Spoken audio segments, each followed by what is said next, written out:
Bonjour, bonjour, chers frères et sœurs. Je vais partager avec vous les vidéos que j'ai reçues de par notre Seigneur, Dieu Tout-Puissant, qui nous parle à tous et qui nous révèle ce qu'il veut nous révéler. Vous avez toujours vu sur le mur que j'ai le couple Marie de Magdala et Jésus. Et moi, je suis assise à leurs pieds.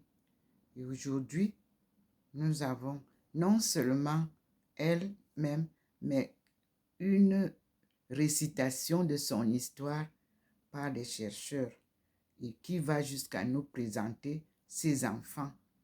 Et là, nous commençons par ce qu'elle a vécu, ce qu'elle a subi.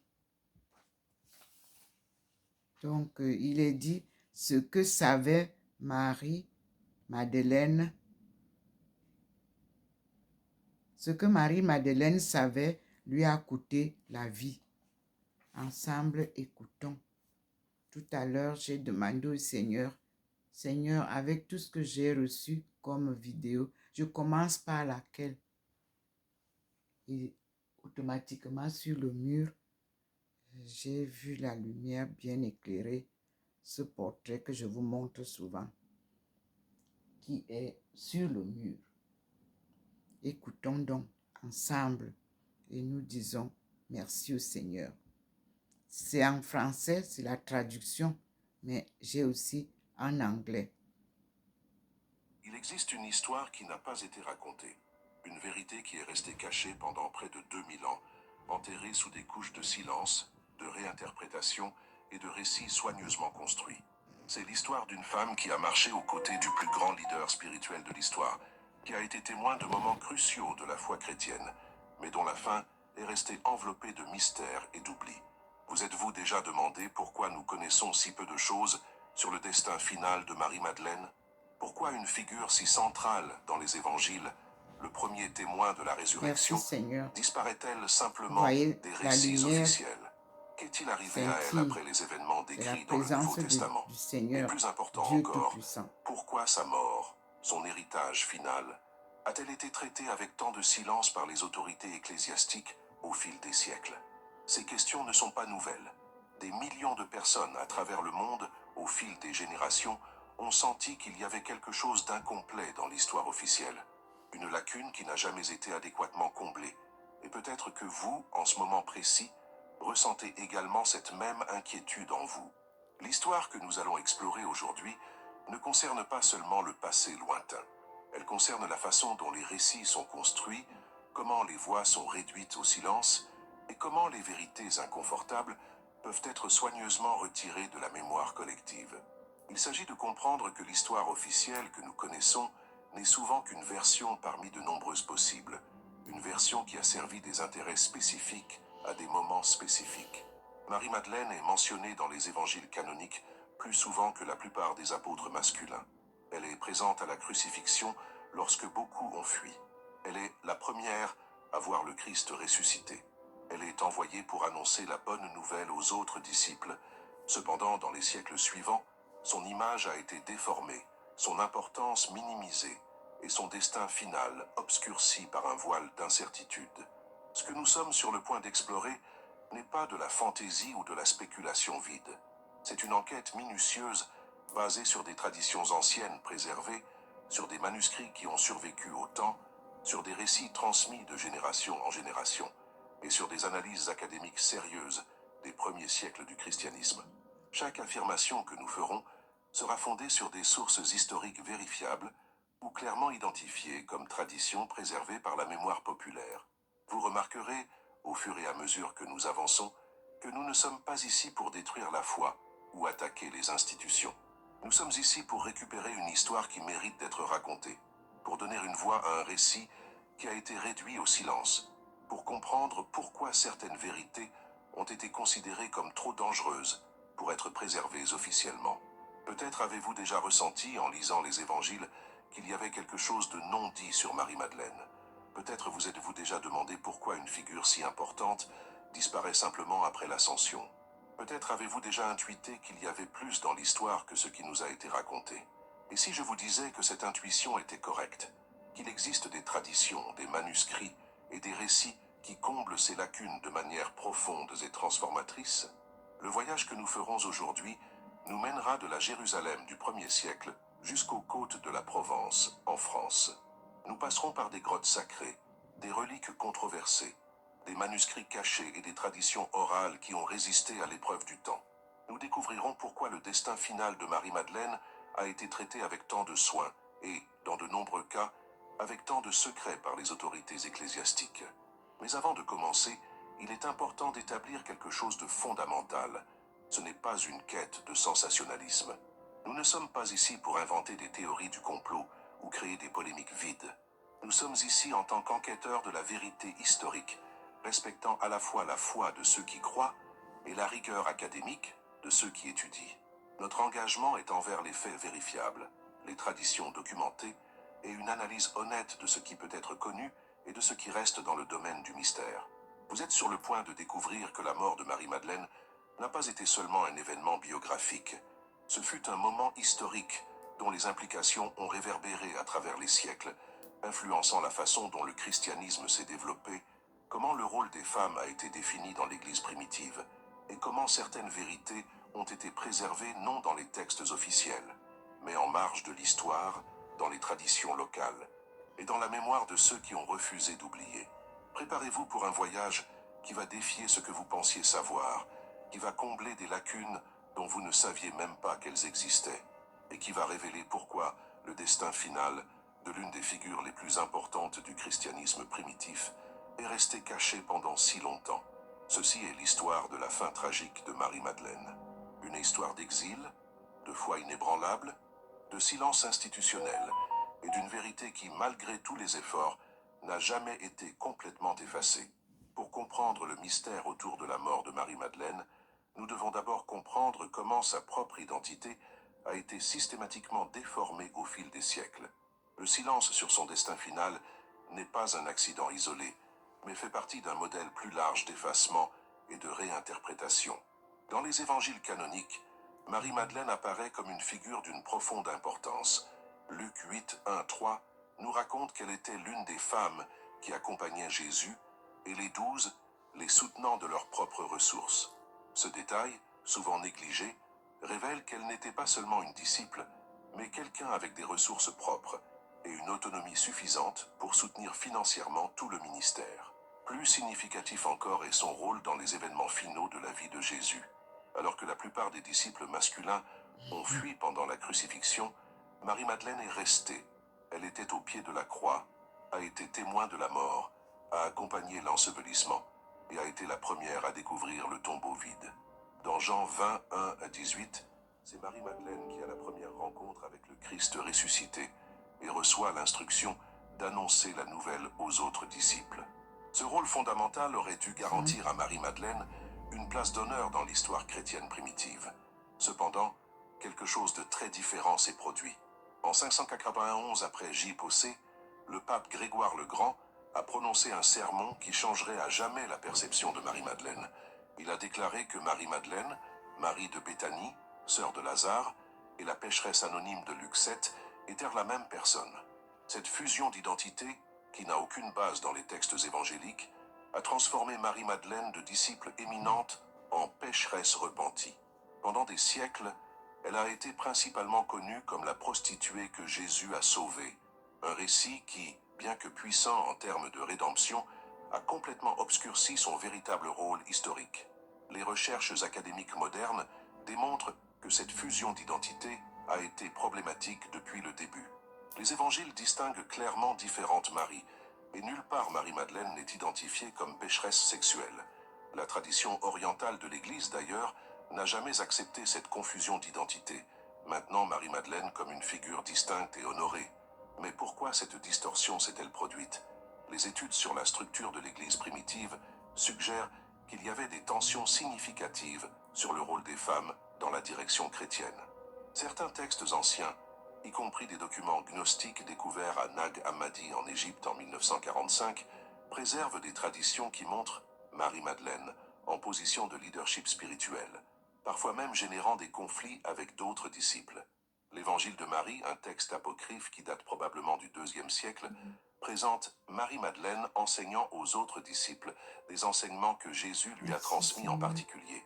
Lorsque Pierre questionne son autorité, Lévi, probablement Matthieu, la défend, disant que Jésus l'aimait plus que les autres disciples. Ce texte, bien que non canonique, préserve des mémoires de tensions réelles dans la communauté chrétienne primitive.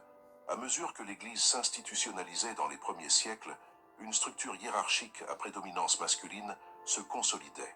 Dans ce contexte, des figures féminines de leadership pouvaient être considérées comme problématiques ou gênantes. Certaines analyses historiques suggèrent que la minimisation du rôle de Marie-Madeleine et la distorsion de son identité peuvent avoir servi des intérêts spécifiques de consolidation du pouvoir. Le concile de Nicée en 325 après J.C. et d'autres conciles ultérieurs ont défini quels textes seraient considérés comme canoniques et lesquels seraient exclus. Ce processus, bien que nécessaire pour l'unité doctrinale, signifiait également que de nombreuses traditions sur les premiers jours du christianisme ont été officiellement écartées. Parmi ces traditions écartées se trouvaient beaucoup qui préservaient des mémoires sur Marie-Madeleine et d'autres femmes leaders. C'est le contexte essentiel pour comprendre le silence sur la mort de Marie-Madeleine. Si sa vie et son rôle étaient déjà considérés comme problématiques ou gênants pour certains récits officiels, son destin final serait encore moins susceptible d'être préservé dans les archives officielles de l'Église. Les traditions orales et locales, cependant, ont préservé des histoires que les textes officiels n'ont pas racontées. Dans la région de Provence, en France, il existe des traditions datant de siècles sur l'arrivée de Marie-Madeleine dans cette terre. Ces traditions ont été préservées non dans des manuscrits officiels de l'Église, mais dans la mémoire populaire, dans des cultes locaux et dans des pratiques dévotionnelles qui ont résisté au temps. Le silence officiel sur le destin de Marie-Madeleine contraste fortement avec ce que nous savons sur d'autres apôtres. Nous avons des traditions claires sur les morts de Pierre, Paul, Jacques et d'autres. Au Japon, le pèlerinage de Shikoku forme une boucle de... Et d'autres. Mais sur Marie-Madeleine, seulement le silence dans les textes officiels et des traditions fragmentées en marge de l'histoire. Ce silence n'est pas neutre. C'est un silence chargé de signification. Un silence qui nous en dit autant que les mots écrits pourraient le dire. C'est un silence qui nous invite à enquêter plus profondément, à questionner ce qui a été préservé et ce qui a été délibérément laissé de côté. Si vous êtes arrivé jusqu'ici, c'est parce que vous sentez que ces questions importent, parce que vous comprenez que récupérer des histoires réduites au silence n'est pas seulement un exercice académique, mais un acte de justice historique. Si cette enquête résonne en vous, abonnez-vous à la chaîne maintenant. Non pas parce que nous promettons des réponses faciles ou du sensationnalisme bon marché, mais parce qu'ensemble nous sommes engagés dans une recherche honnête de la vérité historique, de récits complets, et de comprendre comment nous sommes arrivés aux versions officielles que nous connaissons aujourd'hui. C'est un voyage de découverte, et vous en êtes une partie essentielle. Avant d'explorer son destin final, nous devons comprendre qui était réellement Marie-Madeleine. Retirer les couches de distorsion qui se sont accumulées au fil des siècles est essentiel pour comprendre pourquoi sa mort a été traitée avec tant de mystère. Le nom Madeleine indique son origine. Magdala, une ville portuaire prospère sur la côte occidentale de la mer de Galilée. Les recherches archéologiques modernes ont révélé que Magdala était un centre économique important au 1er siècle, connu pour son industrie de pêche et son commerce. Cela contextualise l'information biblique selon laquelle Marie avait des ressources propres pour soutenir le ministère de Jésus. Luc 8,2 nous dit que Jésus a chassé 7 démons de Marie-Madeleine. Dans la compréhension moderne, les érudits de la Bible suggèrent que cela pourrait se référer à des maladies physiques ou mentales graves dont elle a été guérie. Le nombre 7, symbolique dans la tradition juive, peut indiquer une guérison complète et totale.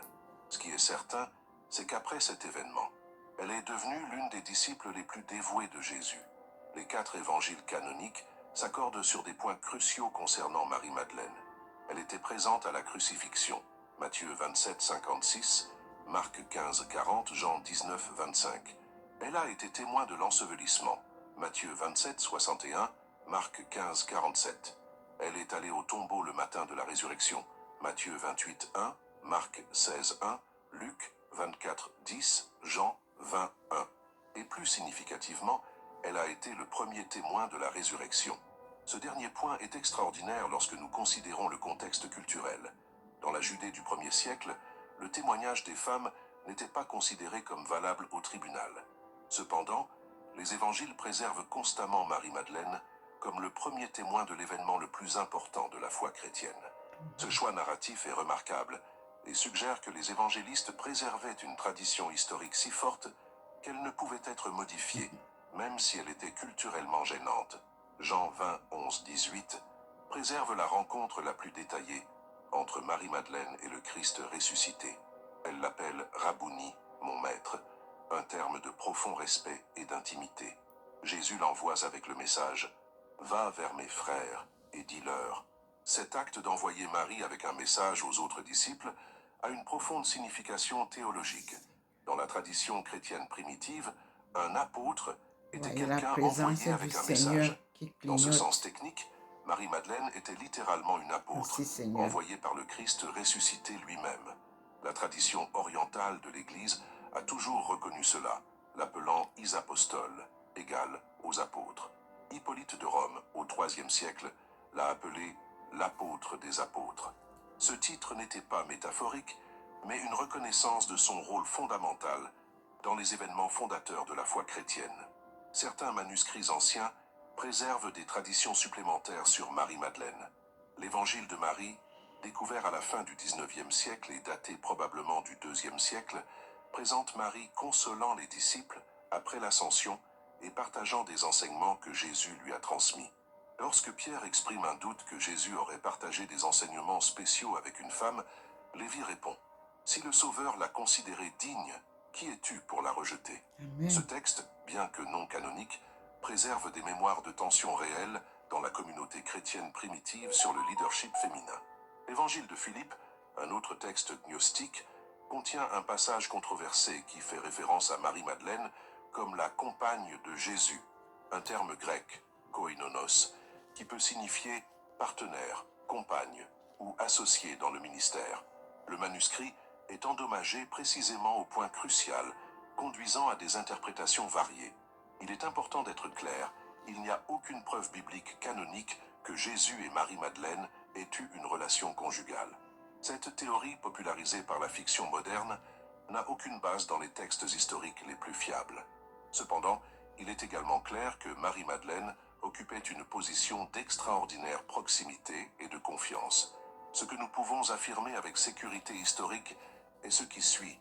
Marie-Madeleine était une femme de ressources propres, profondément dévouée à Jésus, présente dans les moments les plus cruciaux de son ministère et reconnue comme premier témoin de la résurrection.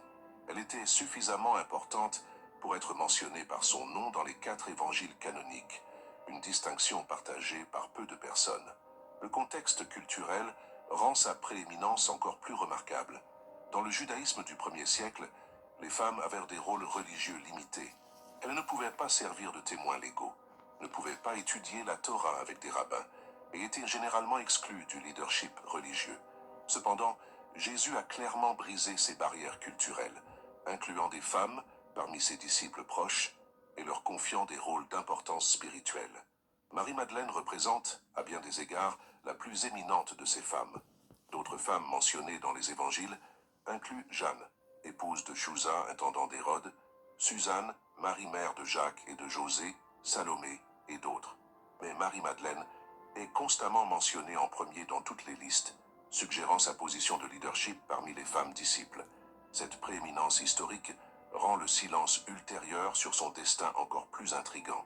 Si elle était si importante dans les événements fondateurs du christianisme, pourquoi son destin final n'a-t-il pas été soigneusement préservé dans les textes officiels de l'Église? Pourquoi avons-nous des traditions claires sur les martyrs de Pierre et Paul, mais seulement des fragments et des traditions locales sur Marie-Madeleine? La réponse, comme nous le verrons, est intimement liée aux tensions sur le leadership féminin dans l'Église primitive, aux décisions sur quelles traditions préserver officiellement, et à l'inconfort institutionnel, avec des récits qui ne s'intégraient pas parfaitement dans la structure hiérarchique en développement. Marie-Madeleine n'était pas seulement une disciple parmi beaucoup d'autres. Elle était une leader, un témoin fondamental, une figure d'autorité spirituelle dans les premiers jours du mouvement chrétien. Et c'était précisément cette importance qui a rendu son destin final un sujet délicat, et pour certains, gênant à préserver officiellement. Connaître qui elle était réellement nous aide à comprendre pourquoi ce qui lui est arrivé a été traité avec tant de soin, et en fin de compte avec tant de silence dans les archives officielles de l'Église. Il existe une tradition ancienne, préservée pendant des siècles dans la région de Provence, dans le sud de la France, qui raconte une histoire extraordinaire sur le destin de Marie-Madeleine après les événements du Nouveau Testament. Cette tradition, bien que non enregistrée dans les textes canoniques, a été transmise de génération en génération et maintenue vivante à travers des cultes locaux, des pèlerinages et des pratiques dévotionnelles. Selon cette tradition préservée, après l'ascension de Jésus et le début de la persécution des disciples du Christ à Jérusalem, un groupe de disciples a été forcé de fuir. Parmi eux se trouvaient Marie-Madeleine, Marie-Salomé, mère des apôtres Jacques et Jean, Marie Jacobée, identifiée de diverses manières dans différentes traditions, et d'autres membres de la communauté chrétienne primitive.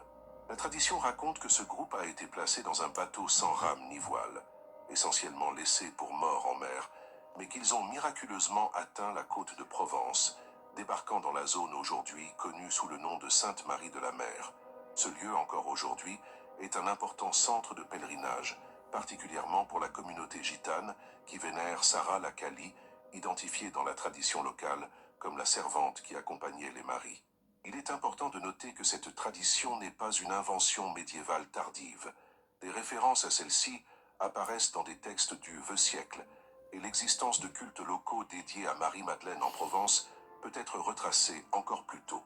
La tradition est suffisamment ancienne et répandue pour mériter une considération sérieuse comme préservation de mémoires historiques réelles. Après le débarquement, la tradition raconte que le groupe s'est dispersé pour évangéliser différentes zones. Marie-Madeleine se serait dirigée vers l'intérieur de la Provence, s'établissant finalement dans une zone reculée de montagnes et de forêts. Son destin final, selon ces traditions, était une grotte dans les montagnes connue aujourd'hui sous le nom de la Sainte-Baume. La crédibilité de cette tradition est renforcée par plusieurs facteurs. Premièrement, la région de Provence avait des connexions commerciales établies avec le bassin méditerranéen oriental au 1er siècle. Il serait géographiquement plausible que des réfugiés de persécution en Judée atteignent ces côtes. Deuxièmement, le modèle de dispersion missionnaire décrit dans la tradition est cohérent avec ce que nous savons sur l'expansion du christianisme primitif. Troisièmement, et peut-être le plus significatif, la persistance et la spécificité des traditions locales suggèrent une base factuelle. Les cultes locaux ne sont généralement pas inventés de toutes pièces, en particulier lorsqu'ils impliquent des lieux géographiques spécifiques et des pratiques dévotionnelles transmises pendant des générations. Généralement, ils préservent des mémoires d'événements ou de personnes réelles, même si les détails peuvent avoir été embellis au fil du temps.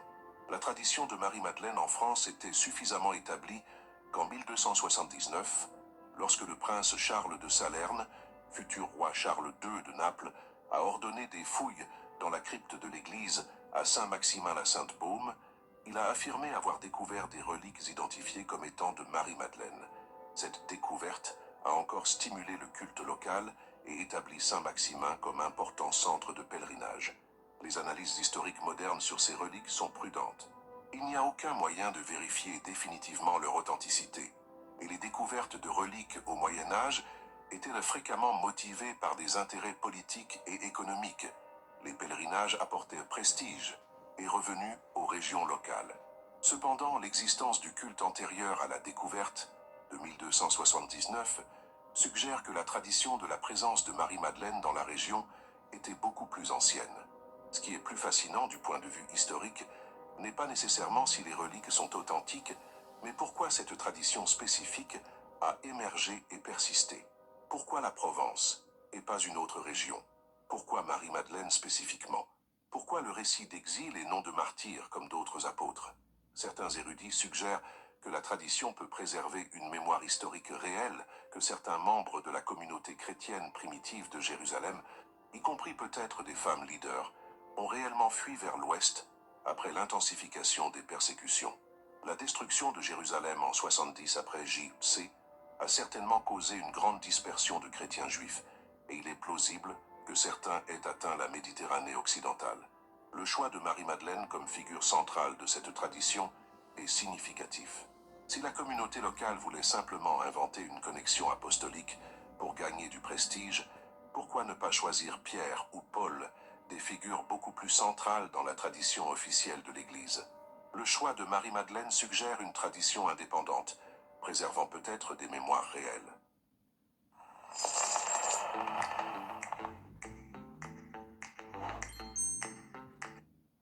Mémoires réelles. Le récit d'exil et d'isolement spirituel, au lieu d'un martyr glorieux, est également inhabituel, et peut être plus crédible précisément en raison de son manque de caractéristiques triomphalistes. Marie-Madeleine n'est pas présentée comme une martyre conquérant la mort, mais comme une exilée vivant dans l'isolement contemplatif. Ce récit plus sobre peut refléter une tradition historique plus fiable. Ce que ces traditions nous disent, au minimum, c'est qu'il y avait une mémoire préservée que Marie-Madeleine a vécue ces dernières années loin de Jérusalem, en exil, maintenant sa foi dans des circonstances difficiles.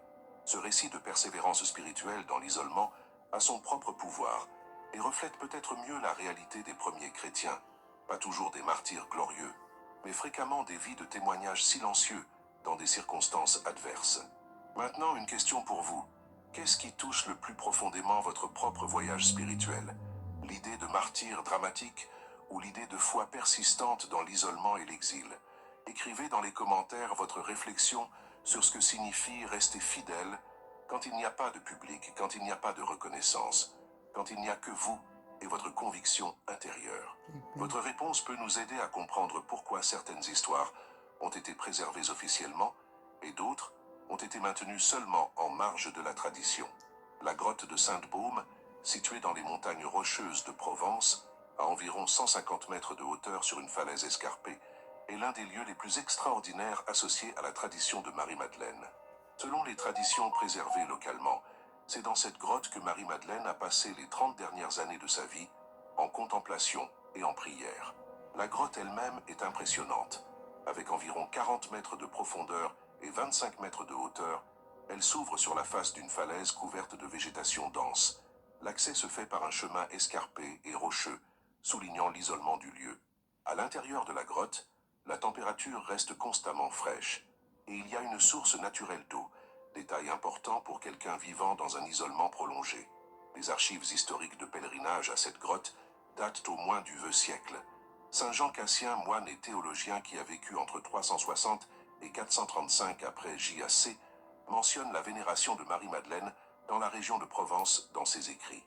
Cela établit que la tradition de sa présence dans la région est très ancienne, antérieure au Moyen Âge. Au XIIIe siècle, l'ordre dominicain a assumé la garde de la grotte et construit un hospice à proximité pour les pèlerins. Le chemin vers la grotte a été amélioré et un système de chapelles et de stations de prière a été établi. Cependant, la grotte elle-même a été maintenue dans son état naturel, préservant le caractère de lieu sauvage et isolé qui aurait caractérisé l'expérience de Marie-Madeleine. La tradition préservée décrit que Marie-Madeleine a vécu dans la grotte dans une extrême simplicité, se consacrant entièrement à la contemplation des mystères divins qu'elle avait témoignés. Selon certaines versions de la tradition, elle aurait été soutenue par des anges, qui l'élevaient aux cieux 7 fois par jour pour entendre les chants célestes. Cette description contient évidemment des éléments mystiques et symboliques, mais peut préserver une mémoire d'expériences spirituelles contemplatives profondes. Le nombre 7 apparaît à nouveau, le même nombre de démons expulsés de Marie-Madeleine au début de son voyage avec Jésus. Dans la numérologie biblique, 7 représente la complétude et la perfection. La répétition de ce nombre peut suggérer que la tradition voyait les années de Marie-Madeleine dans la grotte comme une complétion de son voyage spirituel, commencé avec sa guérison. Le choix d'une grotte comme lieu de retraite spirituelle a une profonde signification symbolique et pratique dans la tradition religieuse. Les grottes apparaissent à plusieurs reprises dans les récits bibliques et spirituels. Élie dans la grotte du mont Horeb, où il a rencontré Dieu non dans le vent, le feu ou le tremblement de terre, mais dans le murmure doux. Les communautés esseniennes qui vivaient dans les grottes près de Qumran, les premiers ermites chrétiens qui cherchèrent des grottes dans le désert égyptien. La grotte représente un utérus de la terre, un lieu de mort au monde et de naissance à une réalité spirituelle plus profonde. C'est un lieu de transformation, où le silence et l'obscurité permettent une intimité avec le divin impossible au milieu du bruit et de la lumière du monde commun. Pour Marie-Madeleine, qui avait vécu la transformation la plus radicale possible, être témoin de la mort et de la résurrection de son maître, une grotte serait un lieu approprié pour intégrer et contempler ces mystères. La tradition préserve également que Marie-Madeleine ne vivait pas complètement seule. Selon certains récits, elle recevait occasionnellement des visiteurs, partageant des enseignements et des mémoires de Jésus. Certains textes médiévaux affirment qu'un ermite local nommé Maximin, plus tard considéré saint, servait de confesseur et de compagnon spirituel, bien qu'il maintienne une résidence dans une caverne séparée. La véracité historique de ces détails spécifiques est impossible à vérifier. Cependant, la persistance de la tradition et la spécificité des lieux géographiques suggèrent qu'à tout le moins, il y avait une mémoire préservée, que Marie-Madeleine ou quelques figures féminines significatives du christianisme primitif a réellement passé du temps dans cette région en retraite spirituelle. La grotte est devenue un symbole puissant dans la spiritualité chrétienne. Elle représente le chemin intérieur, le voyage au-delà des formes extérieures de la religion vers une expérience directe du divin. Pour Marie-Madeleine, qui avait vécu le Christ ressuscité directement, sans médiation, la vie dans la grotte peut avoir été une extension naturelle de cette intimité spirituelle. Les pèlerins, au fil des siècles, ont visité la grotte en cherchant leurs propres expériences de transformation spirituelle. Le lieu maintient une qualité de silence et de présence difficile à décrire, mais palpable pour ceux qui le visitent. Indépendamment de la vérification historique précise, la grotte fonctionne comme un espace sacré où les gens se connectent avec les dimensions profondes de leur propre voyage spirituel. La tradition de la grotte préserve également une mémoire importante, que tous les disciples primitifs ne sont pas morts dans des martyrs dramatiques. Certains ont vécu de longues vies de témoignages silencieux, de contemplation profonde, d'intégration des mystères qu'ils avaient vécus. Cette voie contemplative est tout aussi légitime que la voie du martyr. Les circonstances exactes de la mort de Marie-Madeleine restent enveloppées de mystères, mais les traditions préservées en Provence offrent des récits qui, bien qu'impossibles à vérifier complètement, méritent une considération attentive comme possible préservation de mémoires historiques. Selon la tradition la plus répandue, Marie-Madeleine aurait vécu environ 30 ans dans la grotte de Sainte-Baume, en profonde contemplation. La tradition raconte que, sentant la proximité de sa mort, elle a quitté la grotte et est descendue dans la plaine, se dirigeant vers une petite chapelle ou un oratoire, où Maximin, son compagnon spirituel, célébrait la liturgie. Certaines versions de la tradition décrivent qu'elle a reçu la communion finale des mains de Maximin avant de mourir paisiblement, entourée d'une lumière céleste. D'autres versions affirment qu'elle aurait elle-même demandé à être emmenée à cet endroit spécifiquement pour recevoir les derniers sacrements avant son décès. Cette emphase sur la communion finale est significative, connectant sa mort avec la dernière scène qu'elle aurait témoignée des décennies auparavant. La tradition ne présente pas sa mort comme un martyr, mais comme un passage tranquille après une vie de contemplation et de prière. Cette caractérisation contraste fortement avec les récits de martyrs qui entourent d'autres apôtres. Pierre crucifié, la tête en bas, Paul décapité, Jacques tué par l'épée. Pourquoi Marie-Madeleine aurait-elle eu une mort si différente? Certaines analyses historiques suggèrent que cette différence peut refléter des réalités historiques. Les grandes persécutions des chrétiens dans l'Empire romain se sont principalement concentrées dans les zones urbaines et sur des figures de haut profil. Quelqu'un vivant dans l'isolement contemplatif dans une zone reculée aurait pu, en effet, éviter l'attention des autorités romaines et vivre jusqu'à un âge avancé. D'autres érudits proposent que le récit de mort paisible peut avoir été un choix délibéré de la tradition locale pour souligner un aspect différent du discipulat, non le témoignage par le sang du martyr, mais le témoignage par la fidélité contemplative pendant des décennies. Les deux formes de témoignage ont une valeur spirituelle profonde. La date traditionnellement attribuée à sa mort est le 22 juillet, bien que l'année exacte soit objet de spéculation.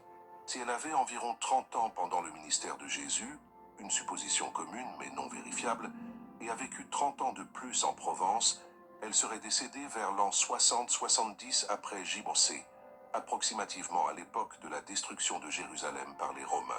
Cette synchronisation temporelle est intéressante. La destruction de Jérusalem en 70 après J-C a marqué la fin définitive de la communauté chrétienne juive originale en Terre Sainte. Si Marie-Madeleine est morte près de cette époque, elle aurait été l'un des derniers témoins vivants des événements des évangiles. Sa mort aurait marqué la clôture d'une ère, l'ère des témoins oculaires directs de Jésus. La tradition préserve que son corps a été initialement enterré dans une crypte simple à Saint-Maximin. Le lieu aurait été connu et vénéré par les chrétiens locaux, mais pas largement divulgué, possiblement pour protéger les restes mortels pendant les périodes de persécution. Cette pratique d'enterrement discret était commune parmi les premières communautés chrétiennes. Un détail intéressant dans les traditions est que Marie-Madeleine aurait maintenu le silence sur beaucoup des mystères qu'elle a témoignés. Contrairement à d'autres apôtres qui ont voyagé largement en prêchant et en évangélisant, elle aurait choisi un chemin d'intériorisation, de préservation silencieuse des mystères les plus profonds de son expérience avec le Christ. Ce choix de silence contemplatif sur la proclamation publique peut expliquer partiellement pourquoi son histoire a été moins préservée dans les archives officielles. Ceux qui voyageaient et prêchaient publiquement, comme Paul, Pierre et d'autres, ont naturellement laissé plus d'archives historiques. Quelqu'un qui a choisi le chemin de la contemplation silencieuse laisserait moins de traces documentaires. Cependant, il y a une autre dimension à considérer. Certains manuscrits anciens suggèrent que Marie-Madeleine possédait des enseignements ésotériques, des connaissances transmises à elle directement par Jésus. L'Évangile de Marie, par exemple, décrit des enseignements sur la nature de la vision spirituelle et l'ascension de l'âme qu'elle a partagée avec d'autres disciples. Si elle possédait réellement des enseignements spéciaux, pourquoi n'ont-ils pas été plus largement préservés? Une possibilité est que certains enseignements étaient considérés comme appropriés seulement pour ceux à des stades avancés de développement spirituel. La tradition chrétienne a toujours reconnu l'existence d'enseignements plus profonds qui ne devraient pas être divulgués sans discernement. Paul lui-même mentionne dans 1 Corinthiens 3:2 qu'il a donné du lait aux Corinthiens, au lieu d'aliments solides, parce qu'ils n'étaient pas prêts. Si Marie-Madeleine était gardienne d'enseignements plus profonds, sa mort aurait représenté non seulement la perte d'un témoin oculaire, mais potentiellement la perte de connaissances qu'elle n'a pas réussi à transmettre complètement avant de mourir. Cette possibilité ajoute une couche de tragédie à sa mort. Non seulement une vie qui s'est terminée, mais des connaissances qui peuvent être mortes avec elle. La tradition préserve que, dans ces derniers moments, Marie-Madeleine aurait exprimé de la gratitude pour son voyage et de la paix sur son destin. Elle aurait affirmé qu'elle avait accompli l'œuvre qui lui avait été confiée et était prête à se réunir avec son maître. Ce récit de complétude et de réalisation contraste avec le sentiment de perte que beaucoup ressentent sur ce qui n'a pas été préservé de ses enseignements. Il y a un paradoxe profond ici. D'une part, la tradition présente sa mort comme paisible et complète. D'autre part, il y a un sentiment persistant à travers les siècles que quelque chose d'important a été perdu, que l'histoire n'a pas été complètement racontée, que des enseignements précieux n'ont pas été adéquatement préservés. Ce paradoxe peut refléter une vérité plus profonde, que tout n'a pas besoin d'être préservé en mots écrits. Certaines vérités spirituelles sont transmises non par des textes, mais par une présence vivante, un exemple incarné, un témoignage silencieux. Marie-Madeleine peut avoir choisi délibérément de ne pas tout enregistrer, faisant confiance que l'essentiel serait transmis par d'autres moyens. La mort de Marie-Madeleine, alors, n'est pas seulement la fin d'une vie biologique, mais un mystère spirituel en soi. Elle nous invite à réfléchir sur ce qui est vraiment important à préserver, sur la différence entre connaissance textuelle et sagesse vécue, sur la valeur du silence contemplatif dans une religion qui deviendrait de plus en plus définie par des textes écrits et des doctrines formulées. Ce que nous savons avec certitude, c'est qu'une des figures les plus importantes du christianisme primitif est morte loin de l'endroit où elle a commencé son voyage, en terres étrangères, dans un isolement relatif. Sa mort n'a pas été largement enregistrée. Ses enseignements finaux n'ont pas été extensivement préservés. Et sa tombe est devenue objet de vénération localisée au lieu de pèlerinage universel. C'est la tragédie de la fin de Marie-Madeleine. Non pas qu'elle soit morte de manière violente ou prématurée, mais que sa mort a marqué la réduction au silence d'une voix que l'Église primitive n'a jamais réussi à entendre complètement, la perte d'enseignements qui auraient pu transformer la façon dont le christianisme s'est développé, et le début de siècle où sa véritable importance serait obscurcie et déformée. La question que nous devons affronter directement est: Pourquoi la mort d'une figure aussi importante que Marie-Madeleine n'a-t-elle pas été plus largement enregistrée et préservée dans les documents officiels de l'Église primitive? Pourquoi avons-nous des traditions détaillées sur les martyrs de Pierre, Paul, Jacques et d'autres, mais seulement des fragments et des traditions locales sur Marie-Madeleine? Pour comprendre cela, nous devons examiner le contexte plus large de la structuration de l'Église primitive et les tensions qui existaient sur le leadership, l'autorité et le rôle des femmes dans la communauté chrétienne. Dans les premières années après la résurrection, la communauté chrétienne était remarquablement inclusive par rapport aux normes culturelles juives et gréco-romaines de l'époque. Les lettres de Paul mentionnent des femmes dans des positions de leadership. Phœbé, décrite comme diacre, Romains 16, 1, Priscille, qui a enseigné à Apollos, Actes 18, 26, Junia, appelée remarquable parmi les apôtres, Romains 16, 7, entre autres. Cependant, à mesure que l'Église s'institutionnalisait au cours des 2e et 3e siècles, une structure hiérarchique plus rigide a commencé à se former. Cette structuration suivait en grande partie les modèles patriarcaux des sociétés gréco-romaines dans lesquelles le christianisme se développait. Les études académiques sur cette période montrent une masculinisation progressive du leadership ecclésiastique. Des documents comme les lettres pastorales 1 et 2 Timothée, Tite, que de nombreux érudits croient être d'auteurs ultérieurs attribués à Paul, reflètent cette tendance. 1 Timothée 2, 11, 12 déclare que la femme apprenne en silence avec toute soumission. Je ne permets pas à la femme d'enseigner, ni d'exercer l'autorité sur l'homme, qu'elle demeure dans le silence. Cette position contraste fortement avec la pratique évidente dans les lettres authentiques de Paul et dans les évangiles.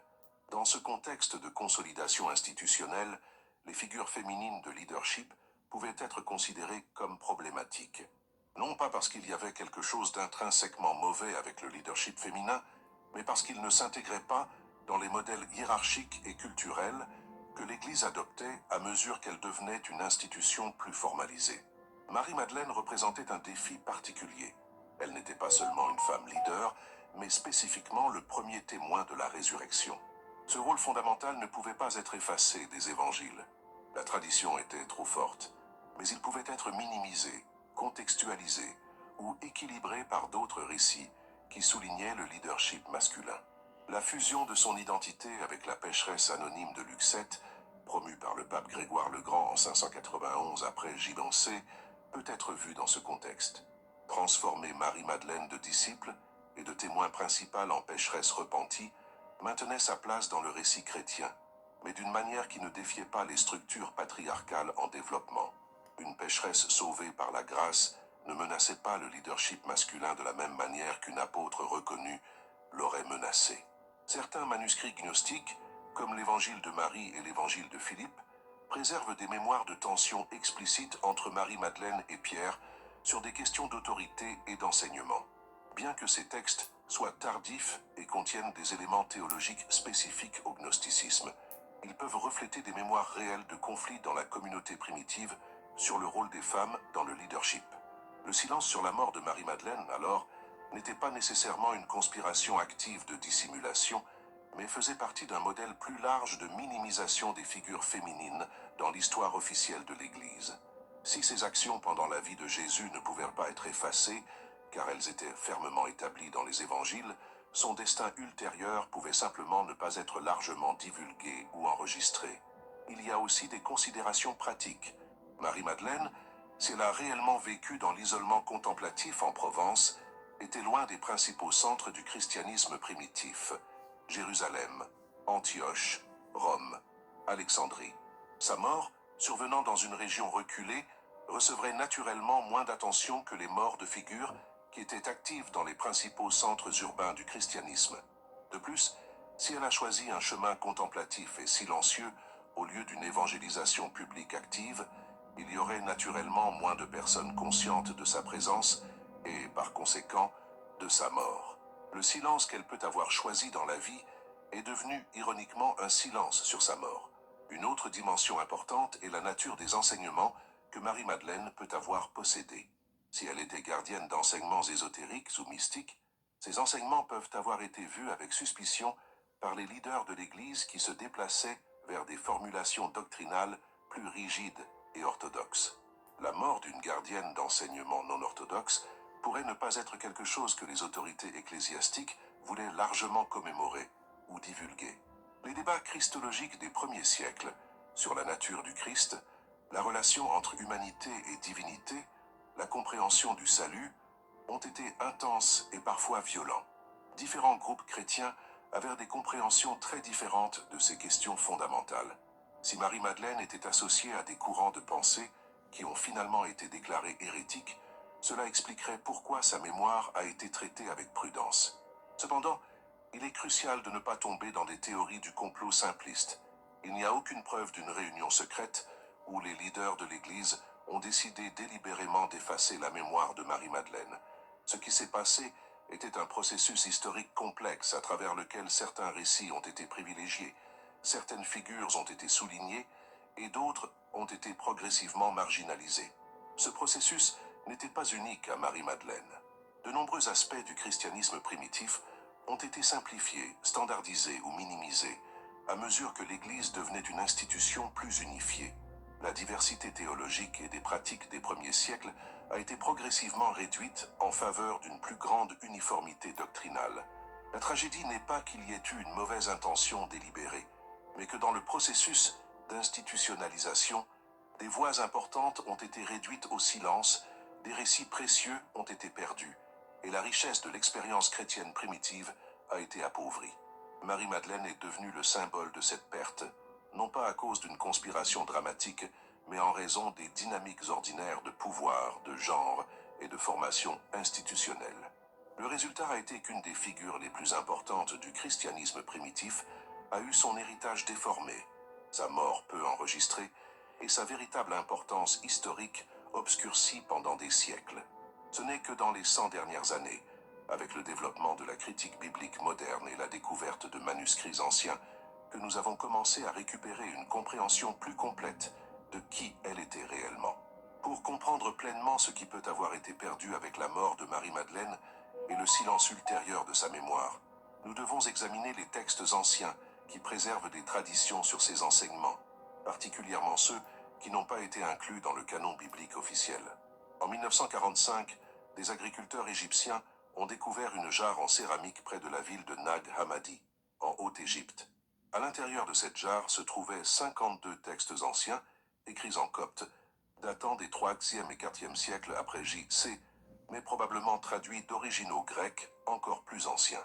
Cette découverte a révolutionné notre compréhension du christianisme primitif, révélant la diversité théologique qui existait dans les premiers siècles. Parmi ces textes se trouvait l'Évangile de Marie, un document qui préserve des traditions sur Marie-Madeleine qui diffèrent significativement du récit officiel.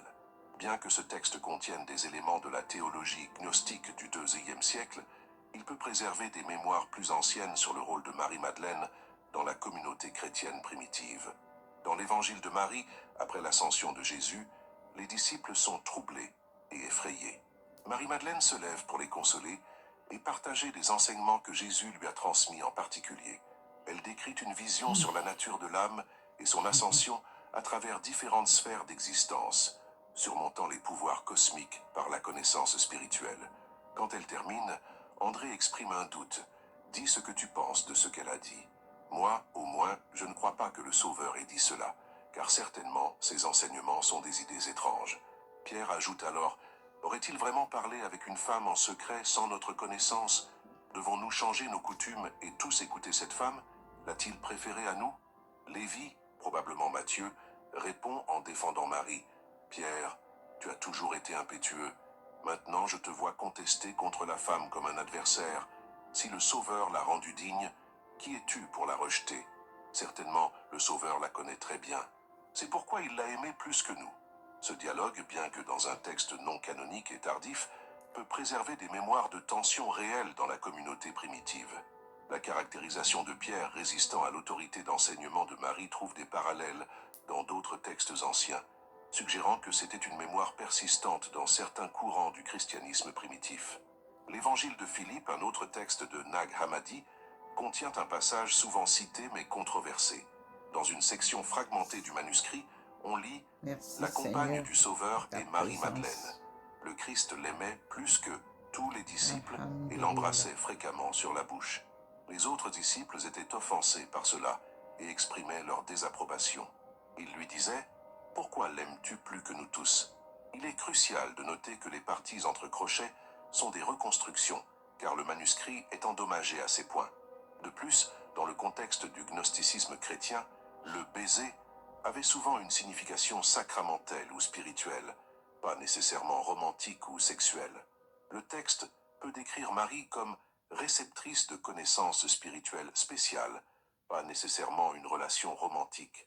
Ce que ces textes préservent, au minimum, c'est une mémoire que Marie-Madeleine occupait une position spéciale de proximité avec Jésus et que cette position générait des tensions avec d'autres disciples. Cette mémoire est cohérente avec ce que nous voyons même dans les évangiles canoniques. Marie est toujours proche, toujours présente dans les moments cruciaux, toujours mentionnée en premier parmi les femmes.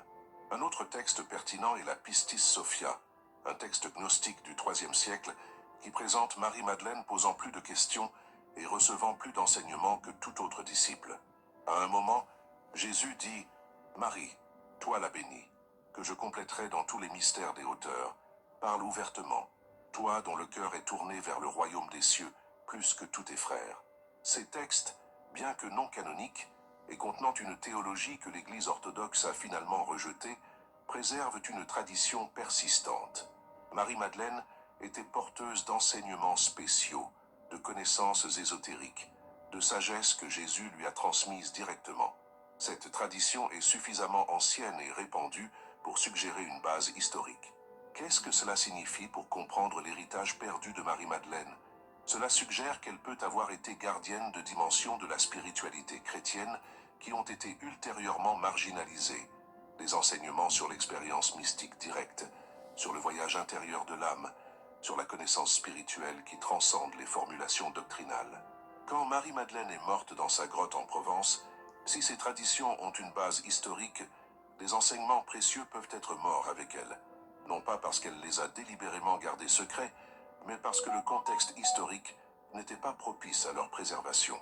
L'Église se déplaçait vers des structures hiérarchiques plus rigides, des formulations doctrinales plus fixes, une emphase sur l'autorité institutionnelle, sur l'expérience mystique personnelle. Les enseignements associés à Marie-Madeleine soulignaient précisément le contraire. Expérience directe du divin, autorité spirituelle basée sur l'illumination intérieure, connaissance qui vient de la rencontre personnelle avec le sacré. Ces enseignements, bien que partie légitime de l'héritage chrétien primitif, sont devenus progressivement suspects et marginalisés. L'héritage interdit de Marie-Madeleine, alors, n'est pas une connaissance factuelle secrète sur Jésus, mais une dimension entière de la spiritualité chrétienne qui a été supprimée. La dimension mystique, contemplative, expérientielle, féminine. La perte de cet héritage a appauvri le christianisme, supprimant des aspects qui auraient pu équilibrer la tendance institutionnelle vers des structures hiérarchiques et des formulations doctrinales. Il est significatif que les mystiques chrétiens au fil des siècles ont souvent ressenti une affinité spéciale avec Marie-Madeleine. Sainte Thérèse d'Avila, Saint Jean de la Croix et d'autres grands mystiques vénéraient Marie-Madeleine comme modèle d'amour contemplatif et d'expérience directe du divin. Ils reconnaissaient intuitivement en elle une gardienne de dimension de la spiritualité chrétienne qui complétait les formes plus institutionnelles et doctrinales de la religion.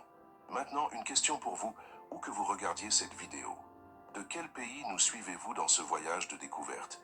Écrivez dans les commentaires votre localisation. Je veux voir jusqu'où cette quête de la vérité complète a atteint.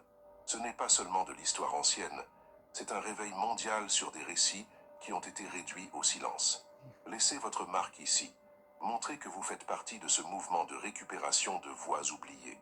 La tension entre différentes compréhensions de Marie-Madeleine, comme sainte pénitente versus apôtre et témoin fondamental, révèle beaucoup sur la façon dont l'Église a historiquement traité les figures féminines d'autorité spirituelle. Cette tension persiste aujourd'hui et reflète des questions plus larges sur le genre, le pouvoir et la sainteté dans le christianisme. Dans la tradition occidentale, pendant la majeure partie des 1500 dernières années, Marie-Madeleine a été principalement vénérée comme la pécheresse repentie. Sa fête liturgique, célébrée le 22 juillet, mettait l'accent sur sa conversion et sa pénitence. Les représentations artistiques la montraient fréquemment en larmes, avec les cheveux défaits, dans des postures de repentir dramatiques. Cette emphase sur la pénitence, bien que théologiquement riche en termes de démonstration du pouvoir de la grâce divine, a effectivement obscurci son véritable rôle historique. Elle est devenue symbole de conversion et de miséricorde, mais pas de leadership apostolique ou d'autorité d'enseignement. Son importance était d'être sauvé, pas d'être envoyé. La tradition orientale, par contraste, n'a jamais complètement adopté l'identification de Marie-Madeleine avec la pécheresse anonyme. L'Église orthodoxe l'a toujours reconnue comme isapostole, égale aux apôtres. Sa fête dans la tradition orientale met l'accent non sur sa pénitence, mais sur son rôle de premier témoin de la résurrection et d'annonciatrice de la bonne nouvelle. Cette différence entre les traditions orientales et occidentales est significative. Elle démontre qu'il n'y avait pas de consensus universel sur la façon de comprendre Marie-Madeleine.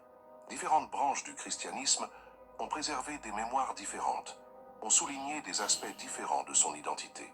Au XXe siècle, les progrès de la critique biblique ont commencé à questionner l'identification traditionnelle occidentale. Les érudits ont démontré que les évangiles distinguent clairement différentes femmes et qu'il n'y a aucune base textuelle pour fusionner Marie-Madeleine avec la pécheresse de Luc 7. Cette révision académique a progressivement influencé la pratique ecclésiale. En 1969, dans le cadre des réformes liturgiques après le Concile Vatican II, l'Église catholique romaine a officiellement séparé la figure de Marie-Madeleine de la pécheresse anonyme dans la liturgie. Sa fête a été reformulée pour mettre l'accent sur son rôle de témoin de la résurrection. Ce fut une reconnaissance tardive, mais significative, d'une erreur historique d'interprétation. Plus récemment, en 2016, le pape François a élevé la mémoire liturgique de Marie-Madeleine de mémorial à fête, la plaçant au même niveau de célébration que les apôtres. Le décret de la Congrégation pour le culte divin l'a explicitement appelée apôtre des apôtres, reconnaissant officiellement son rôle fondamental.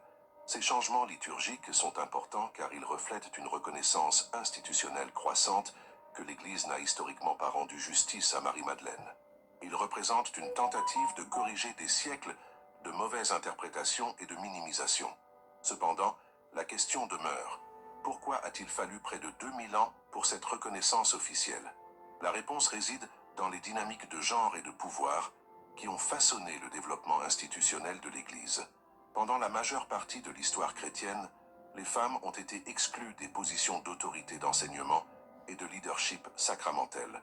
Cette exclusion a été justifiée théologiquement de diverses manières, mais fondamentalement, elle reflétait des normes culturelles patriarcales.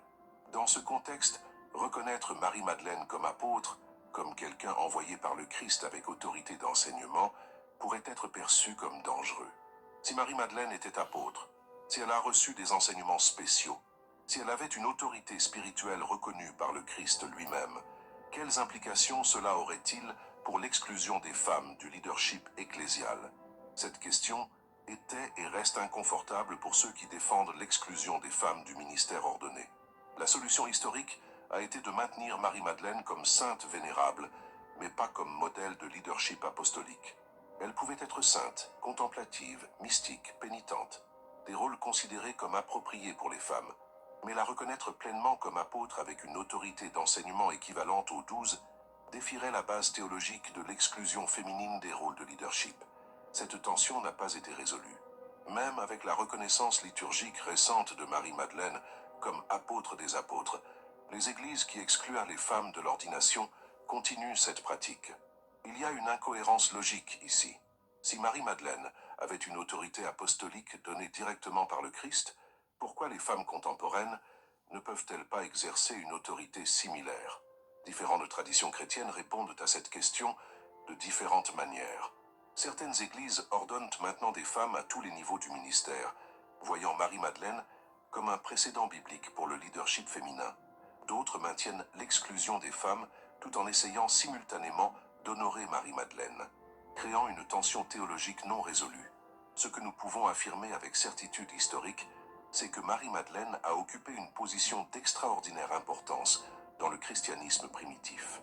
Elle a été un témoin fondamental de la résurrection, reconnu dans les 4 évangiles canoniques. Elle a été explicitement envoyée par le Christ avec un message aux autres disciples. Au sens technique du terme, elle était apôtre. Si nous reconnaissons cela pleinement, alors nous devons également reconnaître que la minimisation historique de son rôle et la distorsion de son identité représentent une injustice non seulement envers elle personnellement, mais envers la vérité historique et l'intégrité du récit chrétien. Marie-Madeleine nous défie d'examiner comment les récits sont construits, comment le pouvoir fonctionne, et comment les voix marginalisées peuvent être simultanément vénérées et réduites au silence. Elle est sainte, certainement, mais réduire son identité uniquement à la sainteté personnelle, tout en ignorant son autorité apostolique, c'est perpétuer le même modèle de minimisation qui a obscurci son histoire pendant des siècles. La question des reliques de Marie-Madeleine ajoute une autre couche de complexité et de mystère à son histoire. En 1279, lors de fouilles ordonnées par le prince Charles de Salerne dans la crypte de l'église, à Saint-Maximin-la-Sainte-Baume, des restes mortels identifiés comme appartenant à Marie-Madeleine ont été découverts. La basilique de Saint-Maximin-la-Sainte-Baume, construite entre les XIIIe et XVe siècles, est devenue l'un des principaux lieux de pèlerinage de l'Europe médiévale. La découverte des reliques en 1279 a été un événement d'énorme signification religieuse et politique. Les pèlerinages à Saint-Maximin rivalisaient avec ceux à Saint-Jacques-de-Compostelle et Canterbury en popularité. Le récit officiel de la découverte décrit que des restes mortels ont été trouvés dans un sarcophage de marbre, accompagné d'une inscription les identifiant comme étant de Marie-Madeleine. Un récipient contenant ce que l'on croyait être de la terre mélangée avec du sang du Christ, que Marie-Madeleine aurait apporté de Judée, a également été trouvé. Du point de vue historique moderne, nous devons aborder ces reliques avec un scepticisme sain. Le Moyen-Âge a vu une prolifération de reliques, beaucoup d'authenticité douteuse. Les découvertes de reliques étaient fréquemment motivées par des intérêts politiques et économiques. Les pèlerinages apportaient un prestige et revenus considérables aux régions locales. De plus, plusieurs localités en Europe médiévale affirmaient posséder des reliques de Marie-Madeleine. Vézelay, en Bourgogne, avait été un important centre de pèlerinage depuis le XIe siècle, affirmant également posséder les reliques de Marie-Madeleine. La découverte à Saint-Maximin en 1279 a commodément établi la Provence comme l'emplacement véritable des reliques, déplaçant Vézelay de sa position de prééminence. Ça fonctionne là? Non! Tu vois que c'est bon les conserves là. Ah, là c'est... Non mais tiens. Prééminence. Cependant, nous devons être prudents de ne pas écarter complètement la signification de ces reliques. Indépendamment de leur authenticité biologique, elles représentent une continuité de vénération et de mémoire qui remonte à des siècles. Le culte de Marie-Madeleine à Saint-Maximin n'a pas commencé en 1279. La découverte des reliques s'est produite dans un lieu déjà considéré comme sacré par la tradition locale depuis longtemps. Les études archéologiques du site révèlent qu'il y avait une structure religieuse à l'endroit depuis au moins le siècle. Cela suggère que la vénération de Marie-Madeleine dans la région précède de beaucoup le Moyen-Âge. La tradition de sa présence en Provence est ancienne et bien établie, même si l'authenticité spécifique des reliques découvertes en 1279 ne peut être vérifiée. La basilique elle-même est un témoignage impressionnant de l'importance de Marie-Madeleine dans la dévotion médiévale. C'est la troisième plus grande église gothique du sud de la France, dépassée seulement par les cathédrales de Toulouse et Narbonne. Sa construction a été parrainée par les comtes de Provence et les papes d'Avignon, démontrant le haut niveau de soutien institutionnel au culte de Marie-Madeleine dans cette région. La crypte de la basilique, où les reliques sont conservées, est un espace de profonde solennité. Les visiteurs au fil des siècles décrivent une atmosphère de présence spirituelle palpable. Indépendamment des questions d'authenticité physique, le lieu fonctionne comme espace sacré, où les gens se connectent avec les dimensions les plus profondes de leur foi. Les reliques incluent un crâne, conservé dans un reliquaire en or, ainsi que d'autres os préservés. Les analyses de scientifiques modernes de ces reliques sont compliquées par des siècles de vénération et de manipulation, rendant difficile la détermination de leur âge ou origine avec précision. De plus, il y a des questions éthiques sur la soumission d'objets de vénération religieuse à des tests invasifs. Ce qui est plus significatif, du point de vue historique, n'est pas nécessairement si ce sont littéralement les os de Marie-Madeleine, mais ce que la vénération continue de ces reliques révèle sur son importance dans la dévotion populaire. Des millions de pèlerins, au fil des siècles, ont visité Saint-Maximin en cherchant une connexion avec Marie-Madeleine. Pour ces pèlerins, les reliques servèrent de point de contact tangible avec le sacré. Elle représentait une connexion physique avec quelqu'un qui avait touché Jésus, qui avait été témoin de la résurrection, qui avait vécu les mystères qu'ils aspiraient à comprendre. L'authenticité des reliques était moins importante que l'authenticité de l'expérience spirituelle qu'elle facilitait. La tradition des reliques préserve également un autre aspect important, la continuité de la mémoire. Même quand les textes officiels de l'Église ne mettaient pas l'accent sur Marie-Madeleine, même quand son identité était déformée comme pécheresse, la vénération populaire a préservé la mémoire de sa véritable importance. Pendant la Révolution française, la basilique a été convertie en entrepôt et les reliques ont été dispersées. Certains des os ont été sauvés par des citoyens locaux et cachés jusqu'à ce qu'ils puissent être restitués après la fin de la terreur. Cet acte de préservation pendant des temps dangereux démontre l'attachement profond que les gens avaient à ces reliques, indépendamment des questions d'authenticité scientifique. Après la Révolution, les reliques ont été restaurées à la basilique, qui a été reconsacrée. Les pèlerinages ont continué à travers les 19e et 20e siècles, bien qu'en nombre réduit par rapport à l'apogée médiévale. Ces dernières années, il y a eu une renaissance d'intérêt, avec des pèlerins modernes cherchant une connexion avec les dimensions plus profondes de la foi chrétienne que Marie-Madeleine représente. La grotte de Sainte-Baume, située dans les montagnes au-dessus de Saint-Maximin, reste un autre important lieu de pèlerinage. Des centaines de milliers de personnes visitent annuellement, faisant la montée escarpée jusqu'à la grotte, où Marie-Madeleine aurait passé ses dernières années en contemplation. L'expérience d'être dans la grotte, de sentir le silence et la présence du lieu, a un pouvoir qui transcende les questions de vérification historique. Ce que les reliques et les lieux de pèlerinage révèlent, c'est que Marie-Madeleine n'a jamais été complètement oubliée, malgré le silence officiel sur des aspects de son histoire. La dévotion populaire a préservé sa mémoire quand les structures institutionnelles ne l'ont pas fait. Les pèlerins qui ont marché jusqu'à Sainte-Baume au fil des siècles, les fidèles qui ont vénéré les reliques à Saint-Maximin, ils ont maintenu vivante la flamme de sa mémoire. C'est une forme différente de préservation historique, non à travers des textes officiels ou des documents ecclésiastiques, mais à travers des pratiques dévotionnelles, des traditions orales et la fidélité de communautés locales qui ont refusé d'oublier. C'est une histoire préservée dans les pas des pèlerins, dans les prières murmurées devant les reliques, dans la persistance de traditions à travers des siècles de changements. Les reliques de Marie-Madeleine, vraies ou non au sens biologique, sont vraies dans un sens plus profond. Fabien, est-ce que tu peux me rappeler la règle fondamentale que tu enseignes à tes enfants pour investir intelligemment? Oui, c'est la règle des 50-30. Plus profond, elles sont témoins de son importance continue dans la vie spirituelle de millions de personnes, du refus des gens ordinaires d'accepter le silence officiel, de la persistance de la mémoire populaire contre toute probabilité. Quand nous nous tenons devant ces reliques ou visitons ces lieux sacrés, nous participons à un courant de mémoire qui remonte à près de 2000 ans. Nous nous connectons non seulement avec une figure historique, mais avec des générations de chercheurs qui ont trouvé en Marie-Madeleine un modèle de foi, de dévouement, d'expérience spirituelle directe. La tragédie n'est pas que les reliques puissent ou non être authentiques.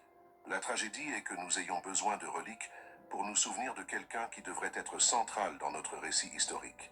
La tragédie est que la mémoire officielle a été si incomplète que la mémoire populaire a dû préserver ce qui a été institutionnellement négligé. Ce que toute cette enquête sur Marie-Madeleine, sa vie, sa mort, son héritage et sa mémoire, signifie pour nous aujourd'hui, pourquoi devrait-il importer 2000 ans plus tard qu'une figure historique ait été mal comprise ou que son histoire ait été incomplète dans les archives officielles? La réponse est que l'histoire de Marie-Madeleine ne concerne pas seulement le passé. Elle concerne la façon dont les récits sont construits, comment les voix sont réduites au silence et comment les vérités peuvent être récupérées. Elle concerne ce que nous choisissons de nous souvenir et ce que nous choisissons d'oublier. Elle concerne qui a l'autorité de raconter des histoires et dont les expériences sont validées. La récupération de la véritable histoire de Marie-Madeleine, qui a commencé sérieusement seulement au XXe siècle, avec les avancées de la critique biblique et la découverte de manuscrits anciens, fait partie d'un mouvement plus large de récupération de voix marginalisées dans l'histoire. Non seulement les voix des femmes, mais de tous ceux dont les expériences ont été considérées comme gênantes ou problématiques par les récits officiels. Quand nous reconnaissons que Marie-Madeleine a été le premier témoin de la résurrection, qu'elle a occupé une position de leadership dans la communauté chrétienne primitive, qu'elle était possiblement gardienne d'enseignements ésotériques importants. Quand nous reconnaissons tout cela, nous sommes forcés de réexaminer des suppositions fondamentales sur le genre, l'autorité et la spiritualité dans le christianisme. Ce réexamen n'est pas une attaque contre la foi chrétienne. Au contraire, c'est un approfondissement de cette foi, une récupération de dimensions qui ont été perdues. Le christianisme n'est pas appauvri en reconnaissant le rôle complet de Marie-Madeleine. Il est enrichi. La foi n'est pas menacée par la vérité historique. Elle est fortifiée par elle. Pour les femmes chrétiennes spécifiquement, la récupération de l'histoire de Marie-Madeleine a une signification profonde. Amen. Pendant des siècles, l'exemple primaire de Marie-Madeleine présenté par l'Église était celui de pécheresse repentie, un modèle problématique qui renforçait des stéréotypes négatifs sur les femmes. La récupération de son identité réelle comme disciple, leader et apôtre offre un modèle très différent et plus valorisant. Mais la pertinence de Marie-Madeleine s'étend au-delà des questions de genre. Elle représente la dimension mystique et contemplative de la spiritualité chrétienne, qui a fréquemment été marginalisée en faveur de structures institutionnelles et de formulations doctrinales. Son expérience directe du divin, son chemin de connaissance intérieure, ses années de contemplation silencieuse, tout cela pointe vers une forme de foi qui complète et équilibre les formes plus extérieures de la religion. À une époque où beaucoup de gens cherchent une spiritualité authentique au-delà des formes religieuses institutionnelles, Marie-Madeleine offre un modèle au sein de la tradition chrétienne elle-même. Elle démontre qu'il est possible d'avoir une foi profonde, qui ne dépend pas de hiérarchies extérieures ou de médiations institutionnelles, mais qui émerge de la rencontre directe avec le sacré. Son histoire nous enseigne également sur la nature de la vérité historique. La vérité officielle n'est pas toujours la vérité complète. Les récits préservés en marge de l'histoire, les traditions maintenues par les communautés locales, les mémoires transmises à travers des pratiques dévotionnelles populaires, toutes peuvent contenir des vérités importantes qui ont été exclues des archives officielles. Cela ne signifie pas que nous devions accepter de manière non critique toute tradition alternative ou toute théorie du complot. Cela signifie que nous devons aborder l'histoire avec humilité, reconnaissant que notre connaissance est toujours incomplète et que de nouvelles découvertes peuvent nous forcer à réviser des compréhensions établies. La trajectoire de la compréhension de Marie-Madeleine au cours des 100 dernières années démontre exactement cela. Les découvertes archéologiques, comme les manuscrits de Nag Hammadi, les développements dans la méthodologie historique critique et le réexamen attentif des textes canoniques, tout cela a conduit à une réévaluation fondamentale de qui elle était et quel rôle elle a occupé. Ce processus de réévaluation continue. Chaque génération découvre de nouvelles dimensions de l'histoire, de nouvelles questions à poser, de nouvelles connexions à faire. Je suis fier d'annoncer un événement important pour tous les Français. Nous lançons notre logiciel financier. À faire. L'histoire n'est pas figée. Elle est vivante, dynamique, se révélant toujours de nouvelles manières à mesure que nous apportons de nouvelles perspectives et de nouveaux outils d'analyse. Pour ceux d'entre vous qui se sentent mal à l'aise avec cette réévaluation, qui sentent que questionner des récits établis, c'est questionner la foi elle-même, permettez-moi d'offrir une perspective différente. La vraie foi n'a pas peur de la vérité. Si notre foi dépend de récits historiques imprécis ou incomplets, alors c'est une foi fragile. Si notre foi peut grandir et s'approfondir à travers une compréhension plus complète de la vérité historique, alors c'est une foi robuste et vivante. L'Église catholique, en 2016, a élevé la fête de Marie-Madeleine au niveau de fête apostolique. Ce n'était pas une trahison de la tradition, c'était une correction de la tradition, une reconnaissance que l'Église s'était trompée pendant des siècles dans sa compréhension de Marie-Madeleine. Cette capacité d'auto-correction, de reconnaître les erreurs passées et d'embrasser une vérité plus complète, est un signe de vitalité institutionnelle, pas de faiblesse. L'éveil de la vérité sur Marie-Madeleine fait partie d'un éveil plus large qui se produit en notre temps. C'est un éveil à la complexité de l'histoire, à la pluralité des voix qui doivent être entendues, aux limitations des récits officiels. C'est un éveil qui reconnaît que la vérité est souvent plus riche, plus complexe et plus intéressante que les versions simplifiées qui nous ont été transmises. Cet éveil n'est pas sans inconfort. Questionner des récits établis Reconnaître que nous avons été enseignés des versions incomplètes de l'histoire, affronter les façons dont le pouvoir et le préjugé ont façonné ce que nous savons, tout cela peut être troublant. Mais c'est aussi libérateur. Quand nous récupérons l'histoire complète de Marie-Madeleine, nous récupérons quelque chose de nous-mêmes. Nous récupérons la possibilité d'une foi qui ne dépend pas d'autorités extérieures, mais émerge de l'expérience intérieure. Nous récupérons des modèles de leadership spirituel qui incluent, au lieu d'exclure. Nous récupérons des dimensions mystiques et contemplatives de la spiritualité qui équilibrent les formes plus rationnelles et institutionnelles de la religion. La mort tragique de Marie-Madeleine n'était pas son martyre physique, mais le martyre de sa mémoire, la distorsion de son identité, la réduction au silence de sa voix, la minimisation de son héritage. Mais les mémoires, une fois récupérées, ont un pouvoir extraordinaire. Elles nous connectent à travers le temps, nous lient à des expériences humaines fondamentales, nous montrent des possibilités que nous pensions perdues. Le véritable héritage de Marie-Madeleine n'est pas dans les reliques ou les lieux de pèlerinage aussi sacrés soient-ils. Il est dans l'inspiration qu'elle offre à tous ceux d'entre nous qui cherchons la vérité, qui refusons d'accepter des récits incomplets, qui insistons pour entendre les voix qui ont été réduites au silence. Il est dans l'exemple de fidélité qu'elle a démontré, restant quand d'autres ont fui, témoignant quand d'autres doutaient, maintenant vivante la flamme de la foi à travers des décennies d'exil et d'isolement. Son histoire nous enseigne que la vérité, aussi longtemps qu'elle soit supprimée, émerge finalement. Cela peut prendre des siècles, cela peut exiger la persistance d'innombrables chercheurs, mais la vérité a une qualité inexorable. Elle ne peut pas être définitivement enterrée. Nous arrivons à la fin de ce voyage à travers la vie, la mort et l'héritage de Marie-Madeleine.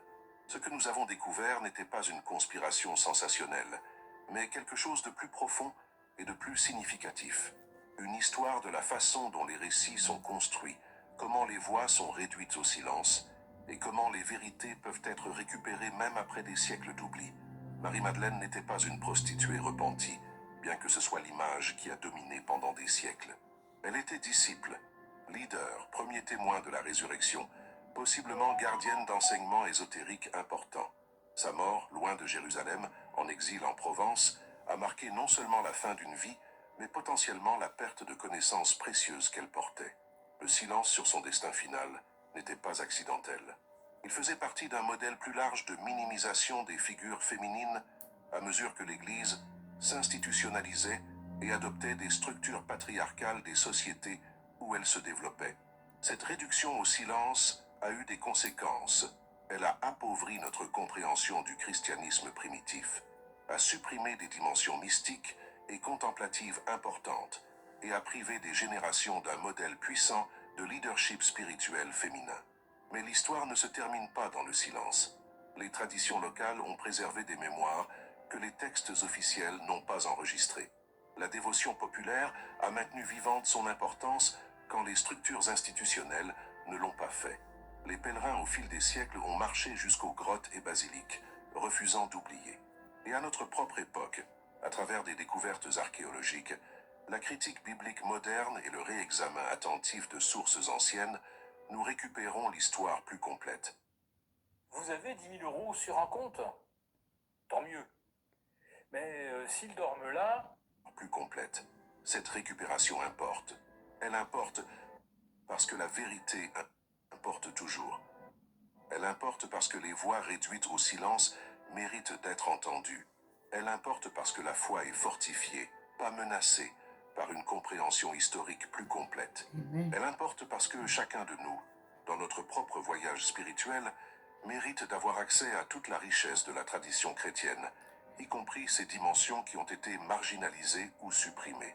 La tragédie de la fin de Marie-Madeleine ne réside pas dans la façon dont elle est morte, mais dans la façon dont sa mémoire a été traitée. Mais il y a aussi un triomphe dans cette histoire, le triomphe de la vérité qui ne peut pas être définitivement enterrée, de la mémoire qui résiste à l'oubli, de la persistance des chercheurs qui refusent d'accepter des récits incomplets. Si ce voyage a résonné en vous, si vous sentez que récupérer des histoires réduites au silence est un travail important, alors rejoignez cette communauté de chercheurs.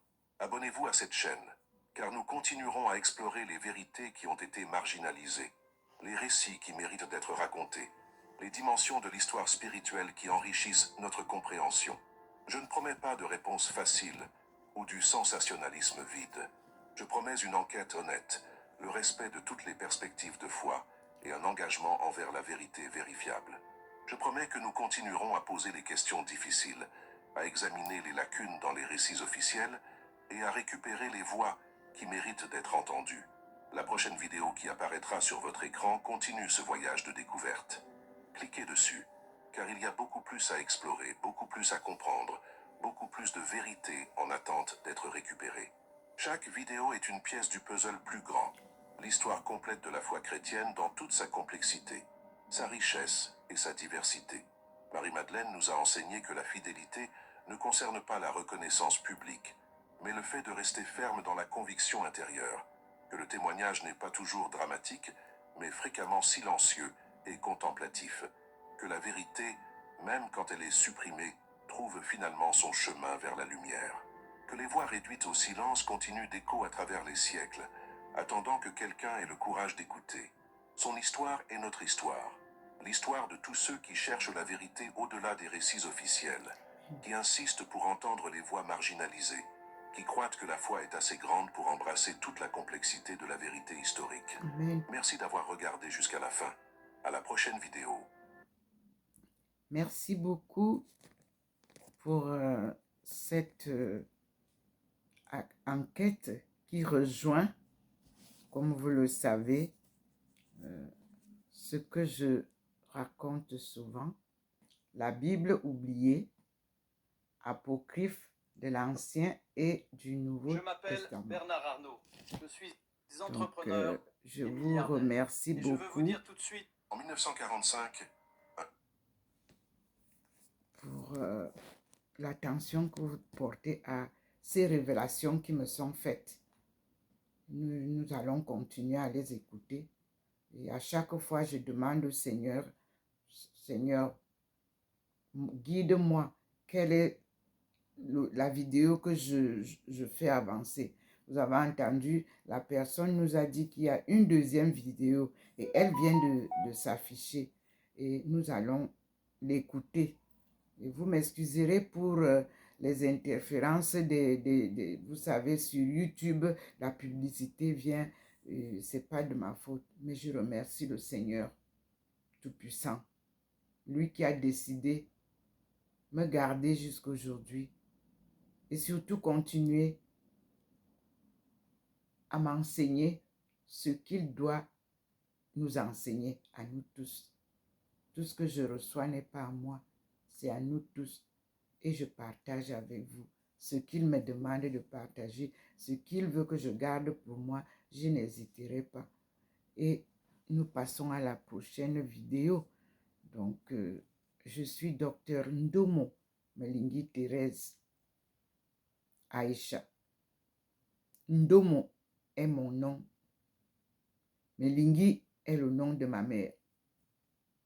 Thérèse est le prénom qui m'a été donné au baptême. Et mon père m'a toujours précisé que c'est Thérèse d'Avila. Aïcha est mon nom chinois. Lorsque vous entrez à l'université pour un long programme, on vous donne un nom qui correspond, je vous assure, à votre personnalité.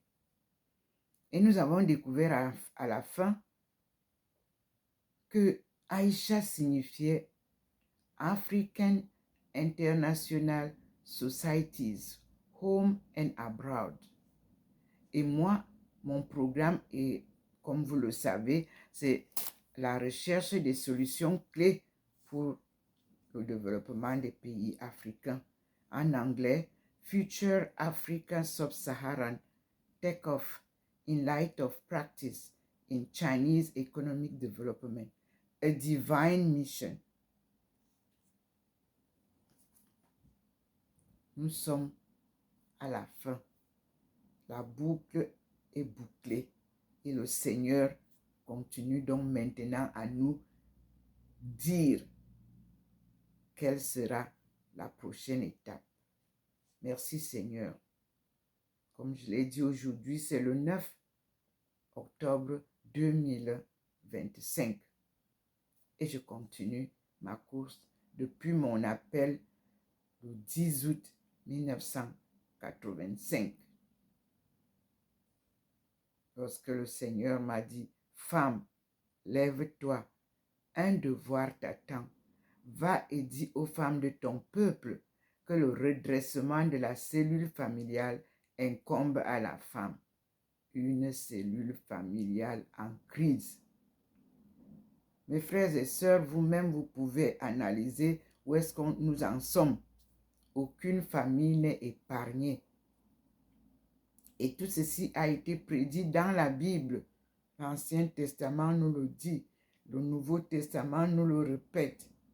Il arrivera un moment où nous serons face à cette situation. Mais nous disons au Seigneur, viens nous secourir et donne-nous la sagesse pour comprendre qui tu es, ta souveraineté. Et nous te disons merci. Frères et sœurs, restons en prière pour la sortie de notre ignorance de la souveraineté de Dieu. Amen.